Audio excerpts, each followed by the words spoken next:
Tuhan Yesus pergi ke bait Allah dan dia melihat terjadi sesuatu di sana yang mana orang-orang berdagang, dan kali itu Tuhan Yesus menjadi marah pada waktu itu gitu ya.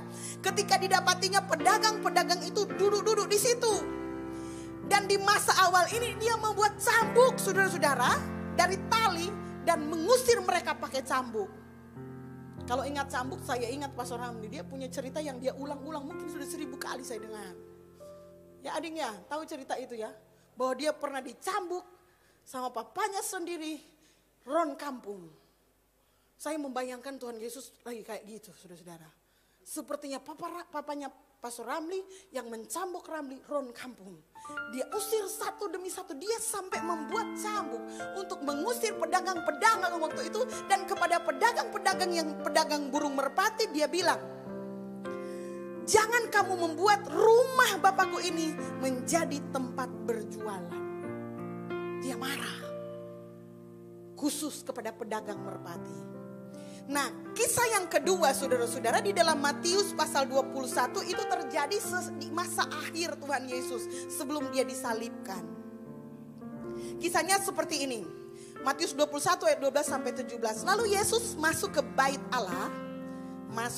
Allah dan mengusir semua orang yang berjual beli di halaman bait Allah. Ia membalikkan meja-meja penukar uang dan bangku-bangku pedagang merpati dan berkata kepada mereka, ada tertulis, rumahku akan disebut rumah doa, tetapi kamu menjadikannya sarang penyamun. Maka datanglah orang-orang buta dan orang-orang timpang kepadanya dalam bait Allah itu, dan mereka disembuhkannya. Tetapi ketika imam-imam kepala dan ahli-ahli Taurat melihat mujizat-mujizat yang dibuatnya itu, dan anak-anak yang berseru dalam bait Allah, Hosana bagi anak Daud, hati mereka sangat jengkel. Lalu mereka berkata kepadanya, engkau dengar apa yang dikatakan anak-anak ini? Kata Yesus kepada mereka, aku dengar. Belum pernahkah kamu baca? Dari mulut bayi-bayi dan anak-anak yang menyusu, engkau telah menyediakan puji-pujian.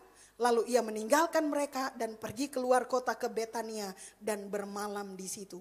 Dua peristiwa yang mirip, tapi kejadiannya berbeda.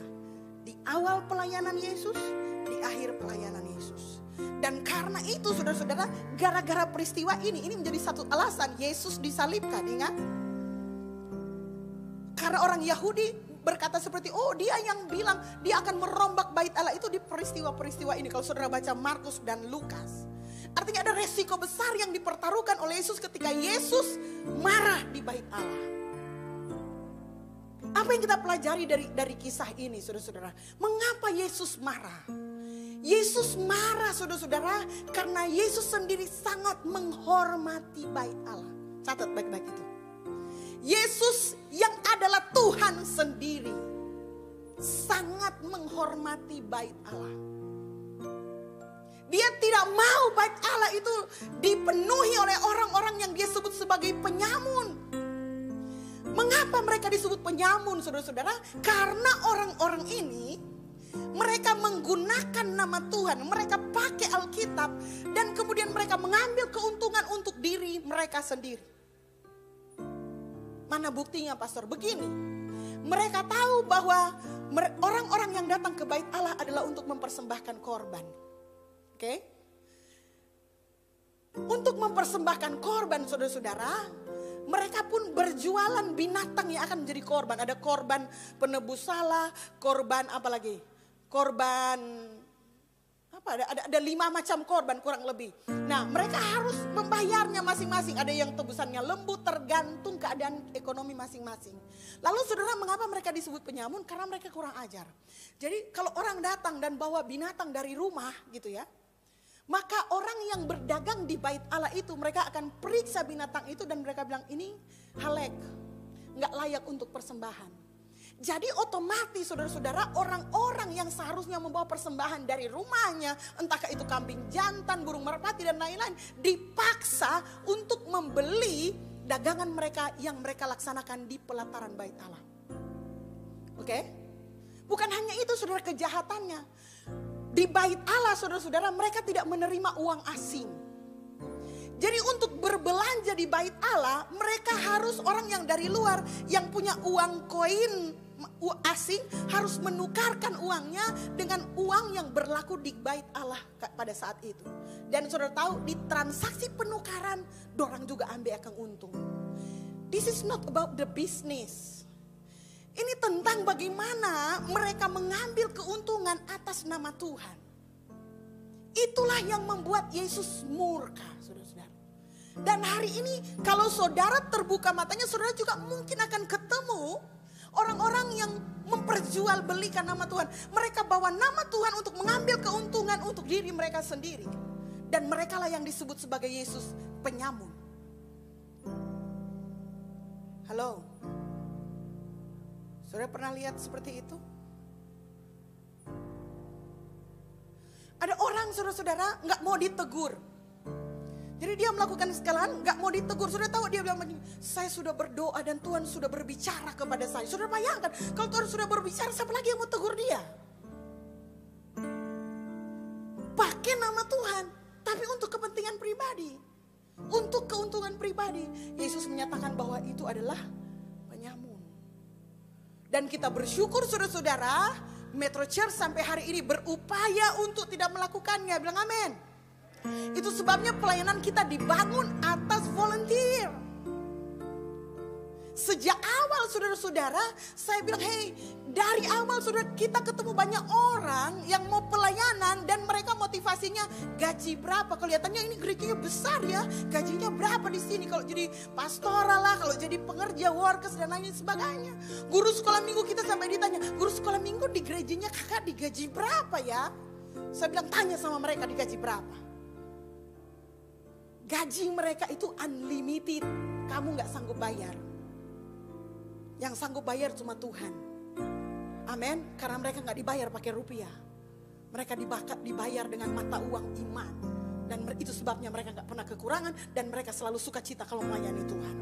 Amin. Haleluya. Praise the Lord. Pemain musik saudara-saudara, mereka datang dan kemudian memikirkan bahwa wah mungkin kalau di MCM kalau melayani ya bro, 1 jam berapa? 1 kali pelayanan berapa? Bilang sama mereka unlimited, nggak sanggup bayar. Yang sanggup bayar cuma Tuhan. Dan bukan cuma semuanya, pastoral. Semua kita melayani berdasarkan yang namanya sukarela. Saya bilang mereka melayani dibayar, digaji karena mereka harus ngantor dari hari sekian sampai hari sekian. Selama jam kerja sekian.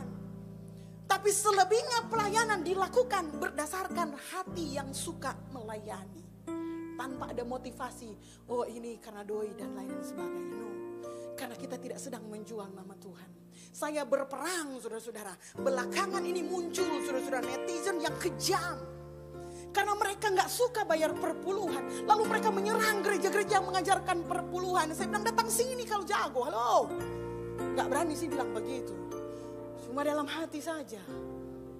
Karena mereka gak mau, mereka berpikir uang perpuluhan yang dikumpul di sini hanya untuk supaya Pastor Melan bisa jalan-jalan ke Amerika, bisa beli lipstik barangkali, bisa beli baju, sudah bahkan baju pastornya mereka center dan ini harganya sekian dan lain sebagainya, dan berpikir bahwa itu dipakai oleh uang perpuluhan. Sudah gak akan ketemu itu di Metro Church. Amin. Saya punya Tuhan yang luar biasa dan Tuhan telah memberkati suami saya dan seluruh keluarga kami. Kalau kita naik Pajero itu bukan karena perpuluhan jemaat, saudara-saudara. Itu karena kerja keras dan Tuhan mengurapi orang-orang yang demikian. Bilang amin. Ya cuman ya orang lain, pendetanya naik Pajero, pasti perpuluhannya banyak. Dasarnya orang memang sudah gak mau bayar perpuluhan, dicari pula kesalahannya. Halo. Tapi Tuhan membela orang-orang yang mencintai rumah Tuhan. Amin. Saya nggak takut bicara ini karena saudara bisa lihat, saudara bisa dibuktikan semuanya ini. Kalaupun saya minta duit sama saudara-saudara, that's not for me. Saya sering sekali minta duit sama jemaat, tapi itu untuk anak-anak yang membutuhkan, itu untuk keluarga-keluarga yang membutuhkan. Saya cuma pasang muka aja karena saya pintar minta uang orang lain, tapi bukan untuk kepentingan diri sendiri. Tapi untuk kepentingan orang-orang yang kita layani. Supaya ada keseimbangan. Karena saya tahu ada orang yang diberkati berlimpah. Tapi ada orang juga yang harus berjuang hari demi hari. Dan tidak ada salahnya kita sebagai gereja Tuhan. Sebagaimana yang Yesus ajarkan untuk menopang mereka-mereka yang membutuhkan. Dan untuk itu kita bisa dipertanggungjawabkan. Bilang amin. Luar biasa. Praise the Lord. Yesus sangat menghormati bait Allah. Dan dia tidak mau ada penyamun-penyamun di dalamnya. Dan kita berusaha keras untuk membersihkan gereja Tuhan juga. Nah, saudara-saudara mesti berpikir yang lain, saudara-saudara gitu ya. Pelataran yang dimaksud di sini bukan sama dengan halaman gereja hari ini yang adalah lapangan parkir. Pelataran di bait Allah itu adalah tempat di mana ibadah itu dilakukan, yang mana orang-orang datang mempersembahkan korban kepada Tuhan, karena mereka nggak bisa masuk di ruang Maha Kudus, di ruang kudus dan ruang Maha Kudus. Jadi pelataran adalah tempat mereka kumpul untuk mempersembahkan korban. Jadi pelataran itu adalah tempat untuk beribadah. Kalau boleh saya bilang, itu adalah tempat untuk bersekutu. Jadi bukan sama seperti lobi ataupun tempat parkir hari ini. Itu yang disebut dengan pelataran. Jadi pelataran itu adalah tempat ibadah itu sendiri. Dan Yesus marah karena mereka melakukannya di pelataran, di tempat yang seharusnya ibadah berlangsung, orang berjumpa dengan Tuhan. Justru di tempat itu mereka menggunakan nama Tuhan dan mencari keuntungan untuk dirinya sendiri. Haleluya. Dijauhkan. Amin. Kita harus jaga. Dan itu sebabnya saya percaya Tuhan mempercayakan kita orang-orang yang punya hati yang sama dengan kita. Amin. Karena Tuhan tahu sejak awal gereja ini berdiri, saya komitmen, saya bilang, hey, kita harus jaga integritas keuangan kita. Mungkin masih jauh dari sempurna, tetapi usaha yang kita lakukan itu cukup keras. Karena saya percaya setiap rupiah, 1 rupiah dari jemaat itu berharga di mata Tuhan kalau dipersembahkan dengan sungguh-sungguh. Bilang amin, saudara-saudara. Tuhan khusus memberi catatan kepada pedagang merpati. Mengapa, saudara-saudara? Karena merpati itu, memberi persembahan merpati itu adalah untuk orang yang miskin, yang tidak sanggup beli kambing atau domba ataupun lembu. Bagi orang yang tidak mampu untuk korban penebus salahnya, itu adalah burung merpati ataupun roti. Bayangkan, saudara-saudara, untuk orang miskin aja mereka ambil keuntungan berlipat-lipat ganda.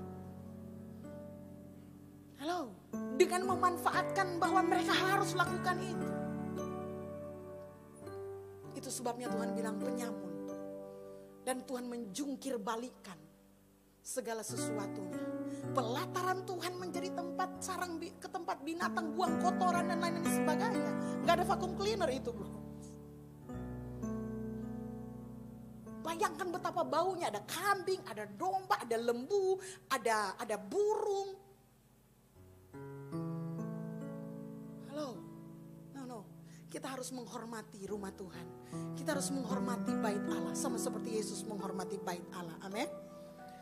Dulu saudara-saudara, waktu saya masih beribadah di tempat yang lain, saudara-saudara, ke gerejanya gedungnya bagus, yang datang pakaiannya indah-indah, saudara. Tapi saudara lihat di bangku-bangku yang panjang itu, saudara, selipannya itu bungkus gula-gula. Kalau saudara salah pegang DP bawah, mau aku dapat yang gula-gula goro. Itu terjadi di mana, saudara? Di gereja. Sudah mereka beli permen karena mereka ngantuk, nggak mau ngantuk. Sampahnya mereka selipin di, iya kalau diselipin, ada yang memang taruh di sini. Lalu kostor pulang gereja menyapu penuh dengan kulit gula-gula. Halo. Yesus sangat menghormati bait Allah. Kita pun harus menghormati bait Allah. Itu sebabnya saya nggak mau bait Allah dalam hal ini di rumah, di ruangan ini ada makanan, susu dan lain-lainnya. Ricci pun nggak boleh. Minum susu di bawah, dan semua anak MCM tahu minum susu di bawah. Makan snack di tangga situ. Sampai Syakir, sampai Ricci, mereka tahu nggak boleh. Karena ini rumah Bapa kita, harus dihormati. Amin. Kalau bau busuk, saya bilang hilangkan itu bau. Karena Tuhan nggak suka. Tuhan kita senang dengan keharuman. Persembahan yang berbau harum itu yang dicari oleh Tuhan. Katakan amin. Cintai bait Allah. Cintai rumah Tuhan. Cintai kediaman Tuhan. Ayat ini mengingatkan tentang ini. Cinta akan rumah Tuhan menghanguskan aku. Begitu besarnya rasa cinta akan Tuhan, rumah Tuhan, sehingga kalau saudara gak datang beribadah, saudara merasa gak enak hatinya, ada emosi di sana. Apakah saudara mencintai dan menghormati rumah Tuhan? Halo? Metro Church? Amin. Dan karena itu kalau saudara mencintai rumah Tuhan, kalau ada orang yang tidak menghormati rumah Tuhan, tidak ada menghargai, mungkin saudara perlu marah juga. Ya, saya bilang marah yang strategis. Ada marah emosional belaka, tapi ada yang marah yang strategis. Dengan marah itu akan menghasilkan perubahan dan pertobatan. Itu marah yang strategis. Kita justru salah kalau kita nggak marah. Halo? Jadi kita perlu marah yang strategis. Sama-sama bilang marah yang strategis. Saudara terjemahkan sendiri itu apa maksudnya. Yang kedua saudara-saudara, bagaimana Yesus memperlakukan bait Allah. Yesus senang berada di bait Allah. Dan Yesus menyebut bait Allah sebagai rumah Bapakku. Saudara ingat kisah waktu dia hilang gitu ya, waktu dia datang umur 12, Yesus di bait Allah umur 12 tahun. Kalau saudara lupa saya bacakan ayatnya Lukas 2 45-49, begini firman Tuhan. Karena mereka tidak menemukan dia, kembalilah mereka ke Yerusalem sambil terus mencari dia. Sesudah 3 hari mereka menemukan dia dalam bait Allah. Saudara, berarti Tuhan Yesus ada di bait Allah selama 3 hari dan dia gak pulang kemana-mana. Oke. Syakil pernah ditinggalkan papanya di gereja. Tapi itu paling setengah jam papanya ingat. Anak saya di gereja, balik. Datang ambil. Gladys pernah tertinggal di gereja. Tapi kemudian Torak ambil lagi dan bawa. Tapi itu gak lebih dari setengah jam. Paling tinggi 1 jam. Tapi Yesus 3 hari tertinggal di bait Allah. Umur 12 tahun. Sudah agak besar. Gak terlalu kecil. Sesudah 3 hari mereka menemukan dia dalam bait Allah. Ia sedang duduk di tengah-tengah alim ulama. Sambil mendengarkan mereka mengajukan pertanyaan-pertanyaan kepada mereka. Yesus melakukan conversation, pembicaraan dengan orang-orang di situ. Dan semua orang yang mendengar dia sangat heran akan kecerdasannya dan segala jawab yang diberikannya. Dan ketika orang tuanya melihat dia, tercenganglah mereka. Lalu kata ibunya kepadanya, "Nak, mengapakah engkau berbuat demikian terhadap kami? Bapamu dan aku cemas mencari engkau." Jawabnya kepada mereka, "Mengapa kamu mencari aku? Tidakkah kamu tahu bahwa aku harus berada di dalam rumah Bapakku?" Sama-sama bilang rumah Bapakku. Sebelum saudara lanjut, saudara mesti mengerti konsep rumah Bapa. Mungkin yang anak-anak milenial agak kurang mengerti rumah Bapa. Tapi secara tradisional mestinya kita paham saudara-saudara. Kita mungkin punya rumah opa di kampung ya. Rumah opa itu mungkin bukan istana, bukan rumah besar. Tapi rumah opa kita atau rumah papa kita, rumah bapak kita adalah rumah tempat kita semua bisa berkumpul. Setiap tahun minimal, setahun sekali, setiap bulan Desember keluarga kumpul, makan rame-rame di sana. Dan setiap ada kejadian penting kita rayakan di rumah Bapa. Dan kalaupun ada orang anak dari Bapak yang pergi merantau, mungkin ke Jakarta, mungkin ke Papua, mungkin ke Batam, mungkin ke Amerika, lalu kemudian kurang berhasil, maka dia akan kembali ke rumah Bapaknya. Karena itu adalah tempat di mana dia bisa bernaung dan tetap dilindungi di sana. Memang ada yang kebablasan, saudara-saudara, sudah harusnya keluar dari rumah Bapa. Akhirnya mereka masih bertahan di rumah Bapa karena situasi dan lain sebagainya. Itu namanya bablas. Tetapi yang penting di sini adalah konsep rumah Bapa di situ. Konsep rumah Bapa adalah tempat di mana kita bisa dengan bebas datang dengan sukacita. Mungkin kalau kita bertemu kita bawa makanan, dan kemudian kalau kita kekurangan juga kita nggak malu karena kita tahu kita mau datang di rumah Bapa kita. Saudara, saya punya opa sudah lama meninggal, tapi saya punya kenangan yang indah dengan dia. Karena selama SD, rumah opa saya dekat sekolah SD saya. Dan opa saya setiap kali dia mau pensiun, dia pensiunan PLN, saudara-saudara, dia akan mengambil uang dan dia akan tukar cepean 100-100. Karena dia tahu cucunya tiap kali singgah mau ke sekolah, itu akan singgah di sompoi opa yang lagi digantung. Oke? Ciklek. 100 perak. Sebelum ke sekolah 100. Pulang sekolah singgah lagi 100. Dan dia gak keberatan. Dia gak akan pengumuman, siapa ada curi tapi 100. Justru itu memang disediakan di situ, saudara, untuk cucunya. Dan dia sudah tahu siapa yang ambil. Saya gak perlu bilang, saudara-saudara. Dan itu bukan kategori mencuri. Karena dia sudah tahu dan dia sudah siapkan untuk itu. Pernah kami butuh sesuatu, saudara-saudara. Saya singgah ke rumah opa. Rumah Bapakku. kamu gak usah khawatir karena itu rumah Bapakku. Kalau saudara datang ke gereja, saudara mesti ingat bahwa Yesus menghormati bait Allah dan menyebut bait Allah sebagai rumah Bapak gue. Bilang sama dia, Bapak gue. Ini gara-gara ngopi nih ya, Bapak gue. Harusnya Bapakku. Bapak gue. Bilang sama dia, Bapak lo. Bener ya? Bukan Bapak lu ya. Bapak lo. Bapak gue, Bapak lo. Dan ketika saudara datang ke gereja, saudara mesti merasa bahwa gereja itu adalah rumah Bapa. Rumah yang membawa kegembiraan. Seperti doa Salomo, saudara-saudara. Mengapa kalau saudara datang ke gereja, saudara tahu bahwa saudara akan pulang dengan bersukacita. Karena waktu pentahbisan bait Allah pertama yang jadikan bait Allah Salomo ya.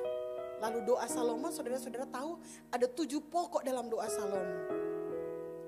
Saya mau baca habis waktu ini kurang 2 menit. Tapi saya baca poin-poinnya saja. Gini doa Salomo. Yang pertama saudara. Kiranya matamu terbuka terhadap rumah ini. Tetap rumah Bapa ini, rumah bait Allah ini. Siang dan malam.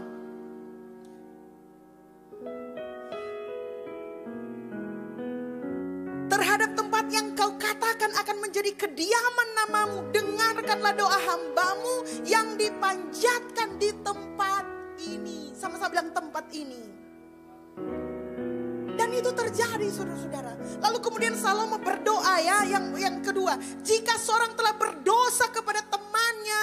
Lalu kemudian datang ke rumah Allah gitu ya. Dan kemudian Tuhan menolong. Maka Tuhan akan menolong dia. Dan membalas perbuatan orang yang tidak bersalah. Halo. Yang kedua, apabila umatmu Israel terpukul kalah oleh musuh, oleh karena mereka berdosa, namun mereka berbalik dan mengakui nama Tuhan, dan mereka berdoa di rumah Tuhan ini, maka engkau mendengar dari sorga. Apabila langit tertutup sehingga tidak ada hujan, lalu mereka berdoa di tempat ini dan mengakui namamu, maka engkau akan mendengarkan dari sorga. Ini penting ayat 5, cocok di situasi sekarang. Apabila ada kelaparan di negeri ini, apabila ada penyakit sampar, hama, penyakit gandum, belalang dan belalang pelahap, apabila musuh menyesakkan mereka di salah satu kota, dan apabila ada tulah atau penyakit apapun, lalu segenap umat memanjatkan doa di rumah ini dengan menadahkan tangannya, maka Tuhan akan mengampuni dari sorga. Salomo punya doa seperti itu saudara-saudara. Apabila umatmu keluar berperang melawan musuh, ke arah manapun engkau menyuruh mereka, dan mereka berdoa di sini, maka engkau akan mendengar doa mereka dan memberikan mereka keadilan. Apabila mereka berdosa, siapa yang berdosa di sini? Kayaknya cocok ayat ini buat saudara. Karena tidak ada manusia yang tidak berdosa, kata ayat ini. Dan engkau murka kepada mereka. Tetapi kemudian mereka datang dan mengaku bahwa kami telah berdosa dan berbuat fasik. Dan kemudian mereka berbalik dengan segenap hati. Dan apabila mereka berdoa dengan berkiblat ke tempat ini, maka engkau kiranya mendengar dari sorga, dari tempat kediamanmu yang tetap. Kalau orang-orang mendengarkan semuanya ini dalam 2 tawarik ini, saudara-saudara, saudara bayangkan semua orang yang modelnya begini datang ke gereja. Terakhirnya saudara-saudara, Tuhan bilang apa? Di ayat itu, ayat yang paling terakhir, Tuhan bilang begini. Dan sekarang bangunlah ya Tuhan, pergilah ke tempat perhentianmu, maksudnya bait Allah, engkau serta tabut kekuatanmu. Kiranya ya Tuhan Allah, imam-imammu berpakaian keselamatan, dan orang-orang yang kau kasihi bersukacita karena kebaikanmu. Bilang amin. Ketika orang percaya datang beribadah di rumah Allah dan merasakan kebaikan Allah, mereka akan pulang dalam keadaan bersukacita. Bilang amin dulu. Itu sebabnya setiap doa berkat selalu ada ucapan itu kan. Mari jemaat Tuhan, kita akan pulang dalam keadaan bersukacita. Karena kita adalah happy church. Amin. Kita adalah gereja yang selalu ingin pas saudara keluar dalam keadaan bersukacita. Datang boleh dengan berbeban, tapi keluar dalam keadaan penuh sukacita. Kok gak ada amin ya? Semua merajuk kita. Dan apabila engkau lalai, ada juga yang lalai, saudara. Lalai memperhatikan bait Allah. Tuhan bilang begini, perhatikan keadaan. Kamu menabur banyak tetapi membawa pulang hasil sedikit. Kamu makan tetapi tidak sampai kenyang. Kamu minum tetapi tidak sampai puas. Kamu berpakaian tetapi badanmu tidak sampai panas. Dan orang yang bekerja untuk upah, ia bekerja untuk upah yang ditaruh dalam pundi-pundi yang berlobang. Beginilah firman Tuhan semesta alam. Perhatikanlah keadaanmu.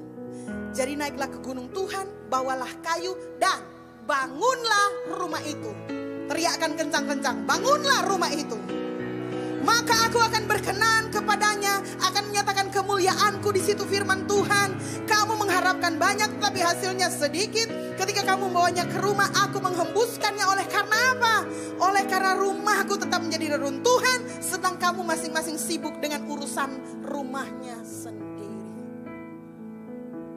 Boleh urus urusan rumah, mar urus dulu rumah Tuhan. Amin.